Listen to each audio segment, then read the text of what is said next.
امام الانبیاء فرماتے ہیں انما بعثت معلما، امام الانبیاء فرماتے ہیں میں اس دنیا میں بھیجا ہی اس لیے گیا ہوں، مجھے رب نے پیدا ہی اس لیے کیا کہ میں لوگوں کو دین اور شریعت سکھاؤں، میں لوگوں کو شریعت کی تعلیم دوں۔ مقصد کیا ہے کہ لوگ دنیا شریعت سیکھے تاکہ اس پہ عمل کر سکے، سیکھے بغیر بھی کوئی عمل کر سکتا ہے، تاکہ لوگ دین سیکھیں اور پھر اس پہ عمل کریں، اور عمل کرنے سے ہی دنیا بھی سنورے گی اور آخرت بھی سنورے گی۔ عمل سے زندگی بنتی ہے، جنت بھی جہنم بھی۔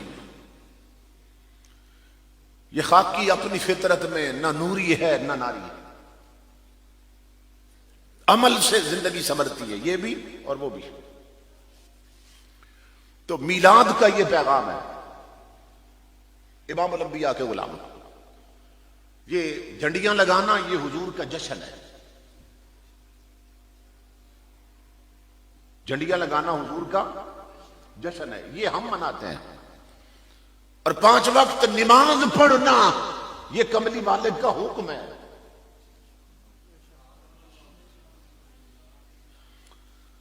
زندگی بھر جھنڈیاں نہ لگاؤ، قبر میں نہیں پوچھا جائے گا، قیامت کو نہیں پوچھا جائے گا۔ زندگی بھر میلاد میں چراغاں نہ کرو، قبر میں نہیں پوچھا جائے گا، قیامت کو نہیں پوچھا جائے گا۔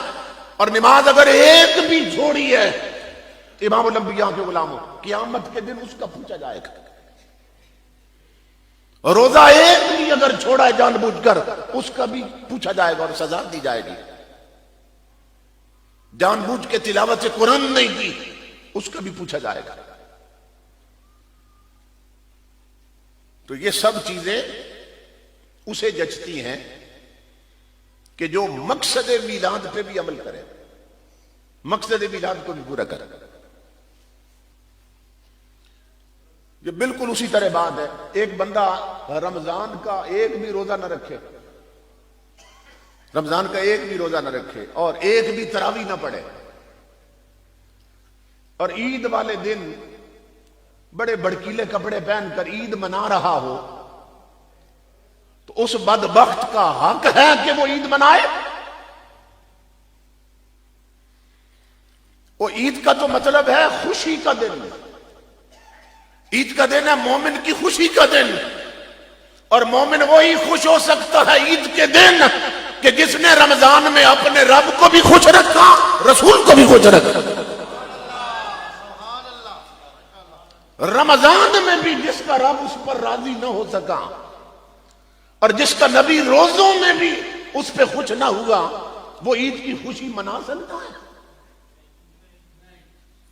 کہ عید والے دن بھی جس پر میرے رب کی لعنتیں ہی اتر رہی ہیں کہ ظالم مہینہ رمضان کا آیا اور تو بخشش نہیں کرا سکتا، اور تیرے پلے میں سجدہ کوئی نہیں، تلاوت کوئی نہیں، تراویح کوئی نہیں۔ تو عید کی خوشی منانے کا اسی کا حق ہے کہ جس نے رمضان اللہ کی اطاعت میں گزارا ہو، جس نے رمضان حضور کی غلامی میں گزارا ہو۔ اسی طرح تاجدار کائنات کے غلاموں، یہ جھنڈیاں، یہ جشن، یہ خوشیاں حضور کی آمد پر انہی کا حق ہے کہ جن کی زندگی مصطفیٰ کی غلامی میں گزرتی ہے۔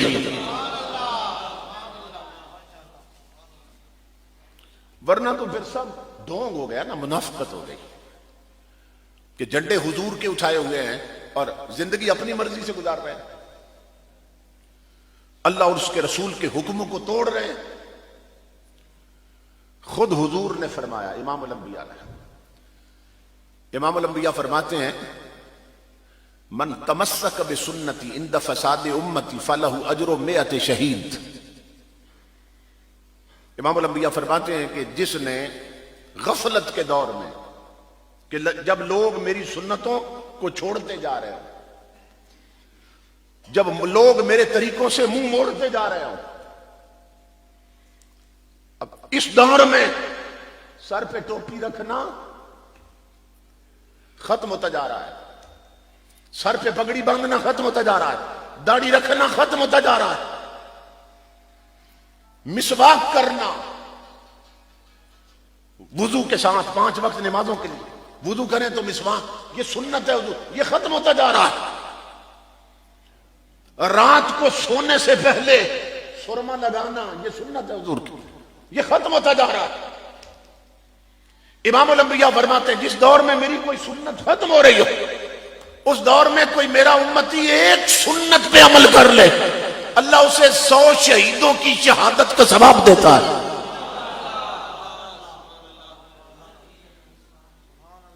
دیکھو نا، اگر سرما لگائیں گے تو آنکھیں اپنی ہی صاف ہوں گی نا، سرما لگائیں گے۔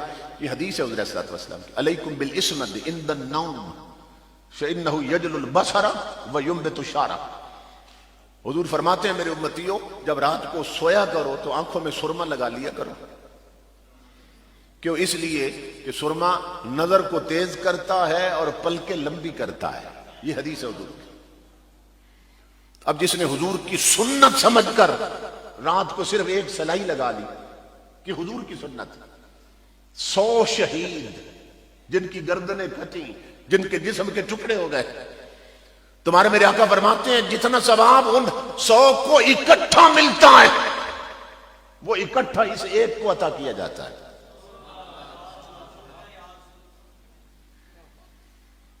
تو اس لیے حضور خوش ہوتے ہیں اگر حضور کے طریقے اپنائے جائیں، سیدھی سی بات۔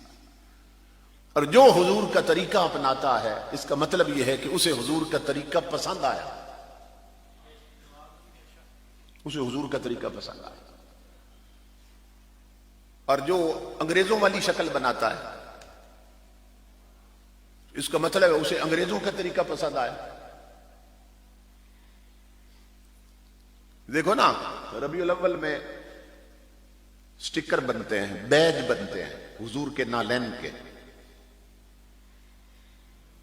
حضور کا جو نقش نالین ہے، حضور کے جو جوتے مبارک ہیں، آپ جانتے ہیں نا ان کے سٹائل پہ ایک نقش سا بنتا ہے، چاندی کے بھی لوگ بناتے ہیں، سٹیل کے بناتے ہیں، بیج وہ یہاں لگائے ہوتے ہیں، سٹکر ہوتے ہیں وہ یہاں لگا لیتے ہیں، ٹوپیوں پہ بعض لوگ گھروں میں لگا لیتے ہیں، حضور کے نالین کا نقش ہوتا ہے۔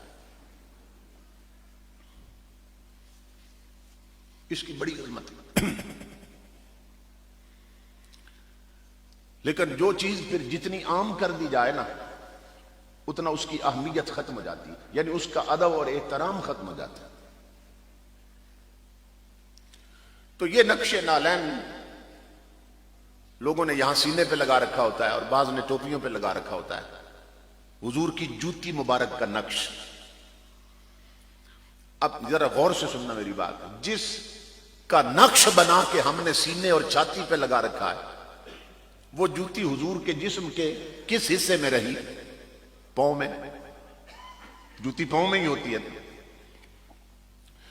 تو جو نالین مبارک جوتی حضور کی پاؤں میں رہی اس کا نقش تو ہم نے لگا رکھا ہے سینے پہ، اور جو داڑھی نبی کے چہرے پہ رہی اسے ہر روز اس طرح اور سیفٹی سے مونڈ کر گندی نالی میں بہا دیتے ہیں۔ جو پاؤں میں رہا اس کا نقش سینے پہ لگا رکھا ہے، جو نبی کے چہرے پہ رہی اسے گندی نالی میں بہا دیتے ہیں کٹوا کے۔ تو یہ محبت کا کون سا انداز ہے؟